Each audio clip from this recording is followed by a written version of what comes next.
Kesi ya uhujumu uchumi inayomkabili msanii wa uigizaji Joyce Mbaga mwenye umri wa miaka 32 maarufu Nicole Berry na mwenzake Rehema Mahanyu mwenye umri wa miaka 31 imetajwa leo Jumatatu Machi 24, 2025 katika mahakama ya hakimu mkazi Kivukoni inayoketi Kinondoni. Baada ya kutajwa kesi hiyo, upande wa jamhuri umeomba kuongezewa muda kutokana na upelelezi wa kesi hiyo kutokamilika, ambapo inatarajiwa kutajwa tena Aprili 14, 2025 saa 4 asubuhi.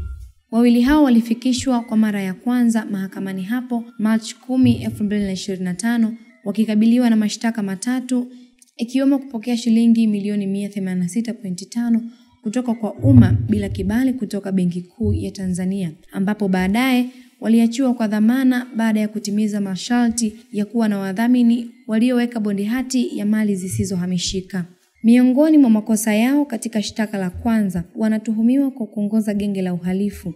Wanatuhumiwa kwa miezi hiyo na miaka hiyo wakiwa ndani ya mkoa wa Dar es Salaam kuendesha biashara ya kihalifu au jinai kwa lengo la kujipatia faida kutoka kwa jamii na kupokea amana au miamala bila kupata leseni kutoka BOT. Katika shtaka la pili, washtakiwa wote wanatuhumiwa kati ya Julai 2024 na Machi 2025 wakiwa eneo lisilofahamika ndani ya mkoa wa Dar es Salaam.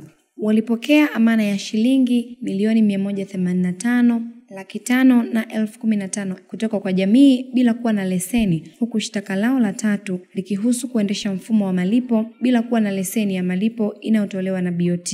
Ikumbukwe kuwa Machi 17, 2025 Nicole aliachiwa huru baada ya kutimiza masharti ya dhamana, ambapo amedhaminiwa kwa hati ya nyumba yenye thamani ya shilingi milioni 100 iliyotolewa na mmoja wa wadhamini wake, ambapo hata hivyo majina yao hayajafahamika. Hii ni News Update Media, mimi ni Gladness Joseph.